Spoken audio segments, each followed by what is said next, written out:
Tidak akan panjang tausiah kita di malam hari ini. Hendaknya saya memberikan poin atau bertausiah, mengambil poinnya atau singkat saja, tapi insyaallah dapat kita semua ini meresapi dan mendapatkan salah satu jalan untuk mengistiqomahkan serta mempraktikkan tata cara merasakan hadirnya Rasulullah dalam sehari-hari kita, atau hadirnya Rasulullah di dalam kehidupan kita, sehingga kita tidak berani mendustai Rasulullah.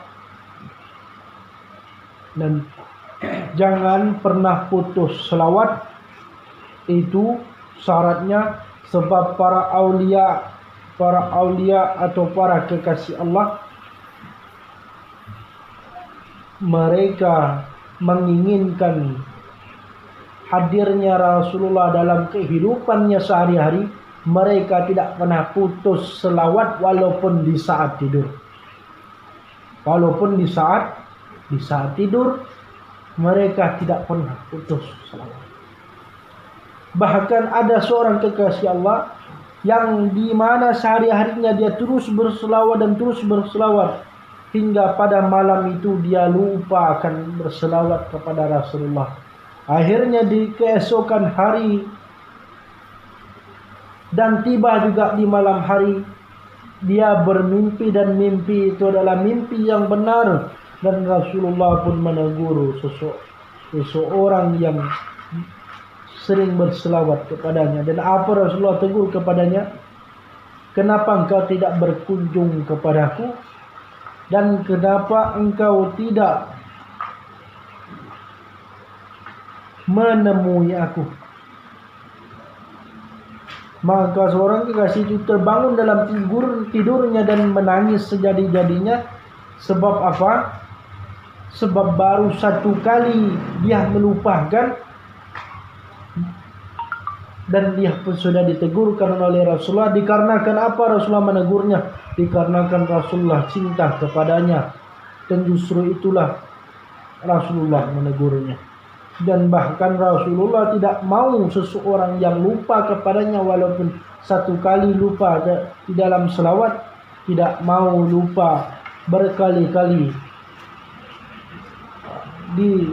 tidak mau lupa berkali-kali untuk berselawat kepada Rasulullah. Maka dengan itu Rasulullah mengingatkan. Nah, kuncinya berselawat. Karena selawat adalah salah satu perbuatan yang telah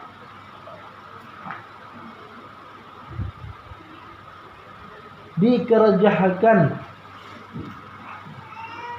oleh para aulia, anbiya, bahkan para malaikat, sekalipun Allah berselawat kepada Nabi. Nah, ketika Allah berselawat kepada Nabi, hendaknya kita harus tahu perbuatan itu adalah perbuatan yang mulia, dan barang siapa yang mengikuti perbuatan Allah, yaitu berselawat kepada Nabi, hendaknya dia pun akan menjadi sosok yang mulia.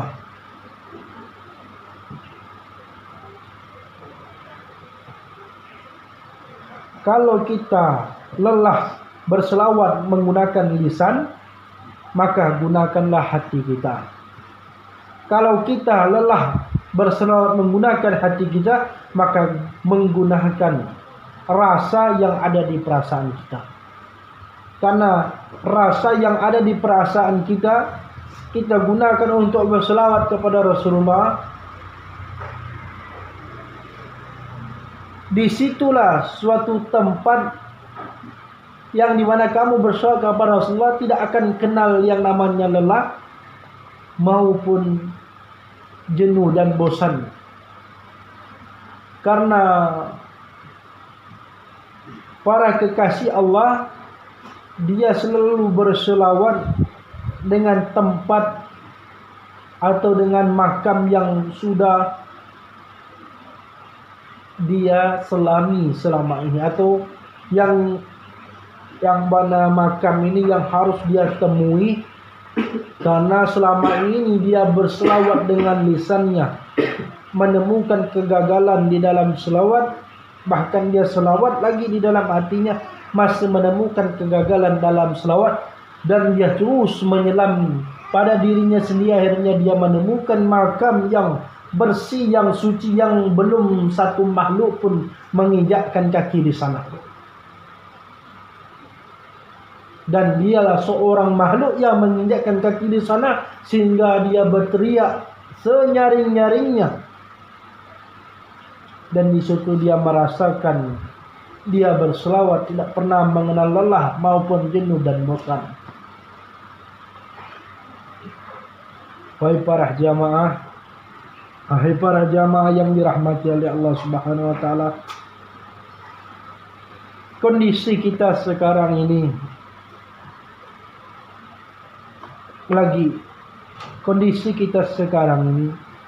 sedang menurunnya iman kita. Kenapa kita bisa bosan dan jenuh kepada Tuhan kita, sedangkan Tuhan kita yang menciptakan kita? Kenapa kita sangat mudah lalai, dan apabila kita disadarkan bahkan lalai lagi, dan terjadilah satu perbuatan yang tidak kita inginkan.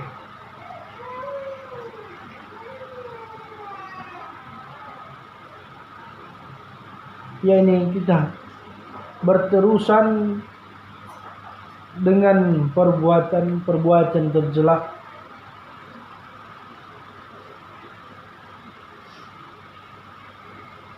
Seperti apa perbuatan cela itu? Kamu sudah pandai bosan dengan Tuhanmu, dan kamu juga sudah pandai bosan dengan Rasulmu. Bahkan kamu tidak mau mengingat lagi Tuhanmu dan tidak mau mengingat lagi Rasulmu.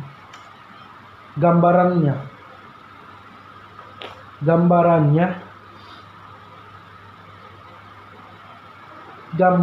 orang yang jenuh dan bosan kepada Tuhan dan Rasulnya adalah seseorang itu tidak ada ketenangan kepada dirinya. Itulah gambaran. Dan ketika ketenangan kepada dirinya tidak ada, maka muncullah sebuah perbuatan yang merusak dirinya, yang dimana kepalanya berisi tentang dunia dan pikirannya berisi kebingungan dan hatinya hanya berisi tentang kemaksiatan. Dan tiga, kepala, pikiran, bahkan hati telah terisi dengan hawa dunia, dan pikiran telah terisi dengan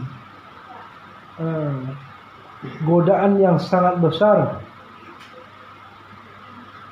Bahkan hati yang di mana tempatnya ibadah kita jadikan tempat maksiat kepada Tuhan. Nah, tiga makam ini telah kita jadikan tempat yang kotor, bahkan tempat yang hina. Padahal tempat itu adalah tempat mulia, dan hanya kita yang menjadikan tempat itu kotor dan hina.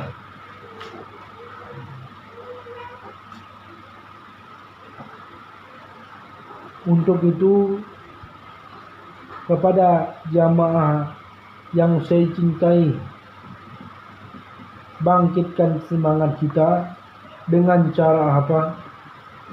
Dengan cara kita segerakan perbuatan yang dapat menumbuhkan iman kita, bahkan keyakinan kita. Jangan berterus-terusan memikirkan hal yang tidak menumbuhkan iman kita. Bahkan pikiran kita menjadi kacau, dan bahkan pikiran kita sudah tidak ada lagi memikirkan tentang kematian kita sendiri, dan tidak lagi memikirkan Tuhan kita. Dan untuk itu kita semua jamaah mari tumbuhkan semangat, dan semua punya caranya masing-masing untuk menumbuhkan semangat itu. Maka di malam hari ini dan esokan hari nantinya, saya harapkan semua jamaah tetap memiliki semangat, yang dimana semangat itu untuk menumbuhkan iman kita, bahkan untuk memantapkan keyakinan kita kepada Tuhan, serta semakin tajamnya kita berselawat kepada Rasulullah sallallahu alaihi wasallam. Alhamdulillah, senantiasa kita semua jamaah yang hadir di malam hari maupun yang tidak hadir akan selalu diberi syafaat oleh Rasulullah sallallahu alaihi wasallam, yang dimana Rasulullah memberikan syafaat kepada orang-orang yang berselawat kepadanya, dan di dalam selawat itu tidak ada keriaan, dan di dalam selawat itu tidak ada canda dan tawa, bahkan di dalam selawat itu tidak ada kesombongan dan tidak ada sifat-sifat tercela.